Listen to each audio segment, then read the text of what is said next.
একটি প্রশাসনিক ঘটনা হওয়ার পরেও জীবিকার করার ক্ষেত্রে কিন্তু কথা ছিল একটি, কিন্তু বিসমিল্লাহির রহমানির রহিম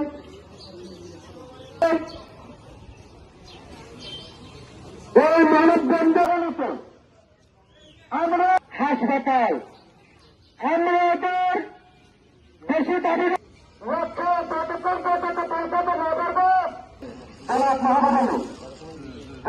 অনেক মানুষ নিঃস্ব হয়ে গেছেন। অতি সম্প্রতি সেনা প্রশাসনের লোকজনের কাছে জনগণবাসীর পক্ষ থেকে যেমন প্রক্রিয়াধীন অবস্থা আছেন, ওনাদের মাধ্যমে যদি যোগাযোগ আসি সাংবাদিক ভাইরা আমার কথা সংক্ষেপে বলতে চাই। আমরা আগামী সপ্তাহে আমরা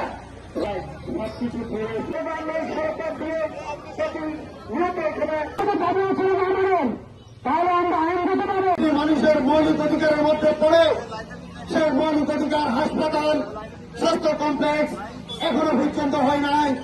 এটা গুলবাগানের জন্য অত্যন্ত দুঃখের এবং দুর্বিষহ। প্রিয় উপস্থিতি, আপনারা জানেন ইতিমধ্যে আমাদের অনেকগুলো তাজা প্রাণ প্রাথমিক চিকিৎসার অভাবে মৃত্যুবরণ করেছে, যার কারণে গুলবাগাবাসী অত্যন্ত ব্যথিত, দুঃখ ভারাক্রান্ত।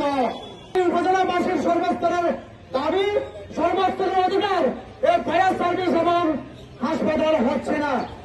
2015 সালের 30 নভেম্বর আমাদের গুলবাগা উপজেলার সিস্টেম আজকে 1 মাস 10 বছর বয়স হয়ে গেল আমাদের এই উপজেলার একটি নাভি কেন্দ্র এই গোলমারা উপজেলা।